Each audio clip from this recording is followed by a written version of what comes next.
નમસ્કાર ગુજરાત હવામાન સમાચારની અંદર ફરી એક વખત આપનું હાર્દિક સ્વાગત છે। મિત્રો આજે તારીખ થઈ છે 2 એપ્રિલ અને વાર થઈ છે ગુરુવાર।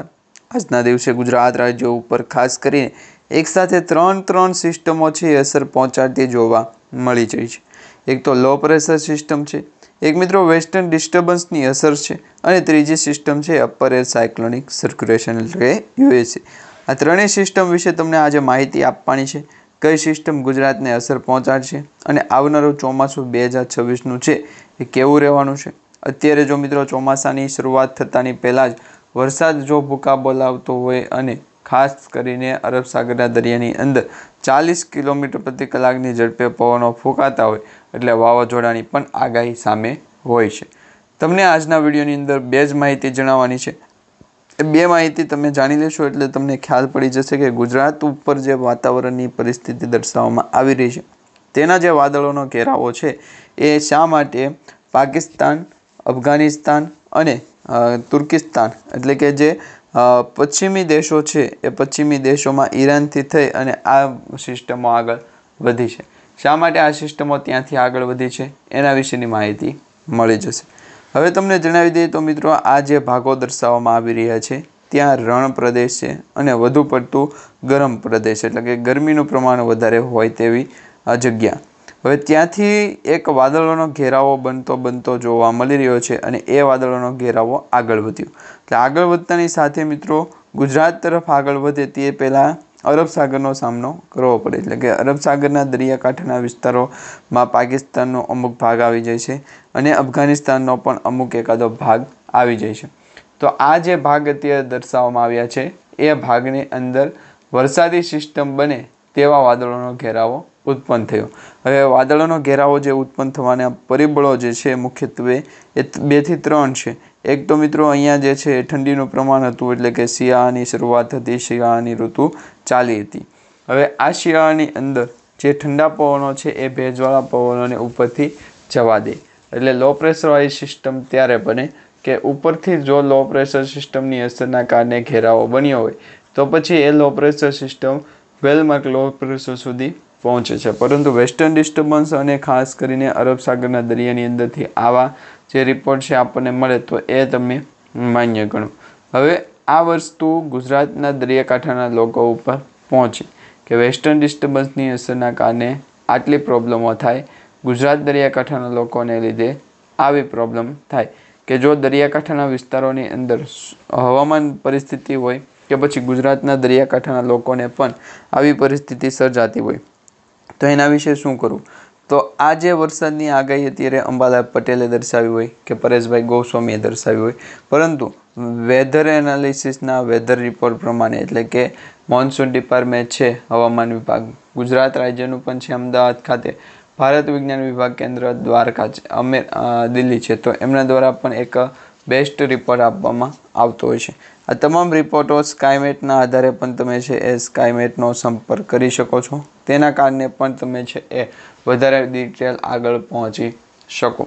હવે વેસ્ટર્ન ડિસ્ટર્બન્સની અસર ત્યાં જ દર્શાવવામાં આવી કે ત્યાં જે ગુજરાત તરફ આગળ વધતાની સાથે હવામાનની અંદર પરિસ્થિતિ બદલાણી તો એમાં અરબ સાગરના દરિયાની અંદર ઠંડો પવનો છે એ ઠંડા પવનો આગળ વધ્યા તો બીજી તરફ જે ગરમી પ્રમાણનું લોકેશન છે એ દર્શાવવામાં આવતું હતું એ લોકેશનના કારણે હવામાનની અંદર જે ફેરફાર થયો તેને કારણે વેસ્ટર્ન ડિસ્ટર્બન્સની અસર સર્જાની।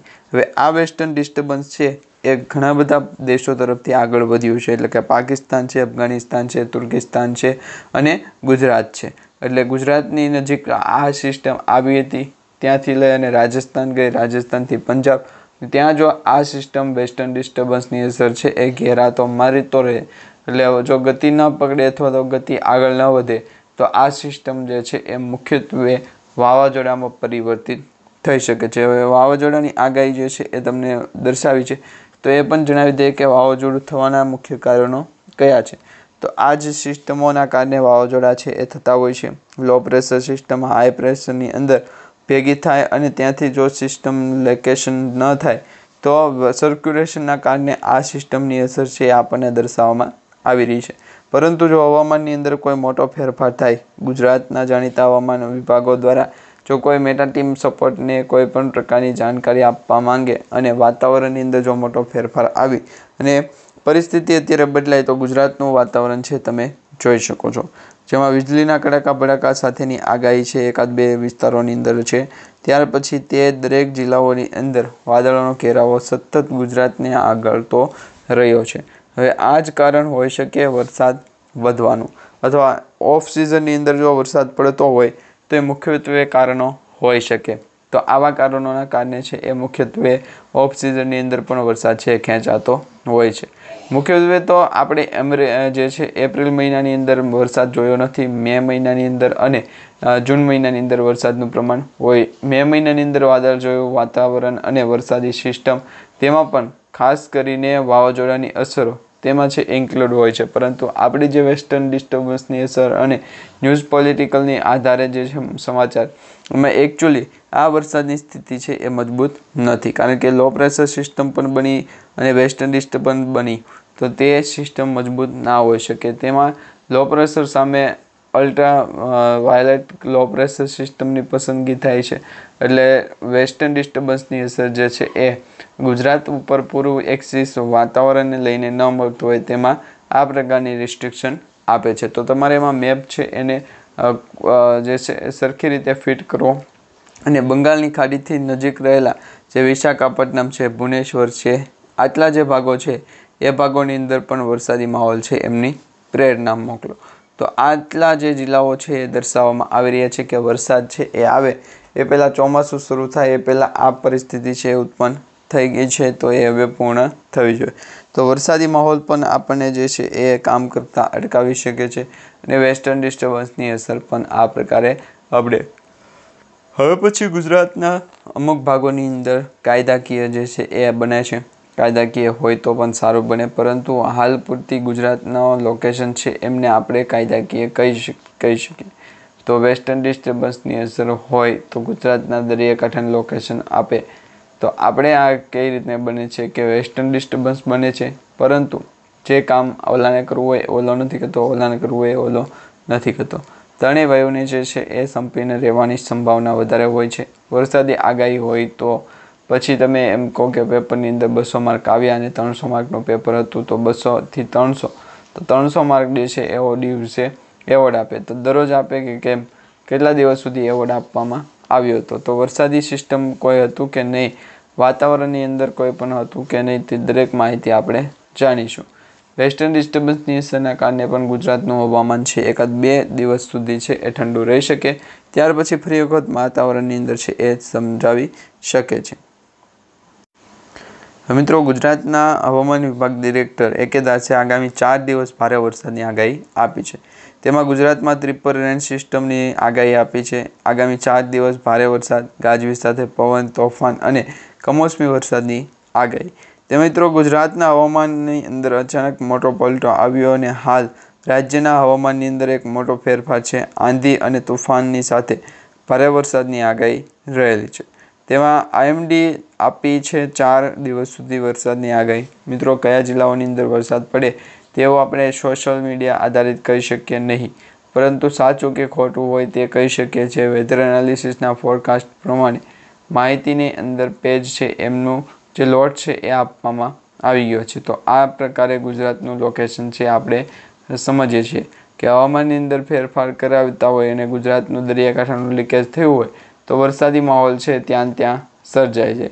તો ગુજરાતના દરિયાકાંઠાનું લોકેશન છે એ અરબ સાગરના દરિયાની અંદર ભેજનું પ્રમાણ છે વાતાવરણની અંદર અપડેટ કરતો જા તો હવામાન છે એ શા માટે પહોંચવું. તો આ પ્રકારે ગુજરાતના દરિયાકાંઠાનું લોકેશન છે એ માહિતી હોય છે. વરસાદી માહોલ પણ આપણે જોઈ લ્યો. તો આગામી 4 દિવસ પછી વાતાવરણ કેવું રહેશે? તો અત્યારે જે છે ઉનાળાની શરૂઆત સાથે જ ગુજરાતમાં હવામાન છે એમાં અચાનક મોટો ફેરફાર આવ્યો છે, એટલે કે પલટો આવ્યો છે. ટ્રિપલ વેધર સિસ્ટમની સાથે ગાજવીજ સાથે વરસાદ, આ સાથે ગાજવીજ અને તેમજ પવન સાથે વરસાદ પડવાની પણ આગાહી. અને બીજું એ કે એપ્રિલ મહિનાની અંદર જ્યાં આકરી ગરમી પડતી હોવાના સંકેતો જોવા મળ્યા, તેવામાં વેસ્ટર્ન ડિસ્ટર્બન્સ અને સાયક્લોનિક સર્ક્યુલેશન અસરને લીધે અત્યારે વરસાદી આગાહી છે કરવામાં આવી છે.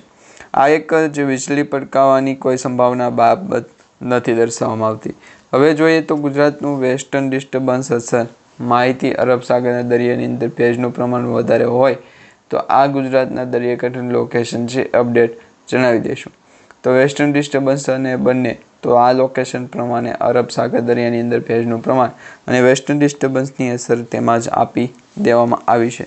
તો આ 2 થી 3 દિવસ માટે લોકેશન સમજાવી અને અરબ સાગરના દરિયાને સમજાવીએ.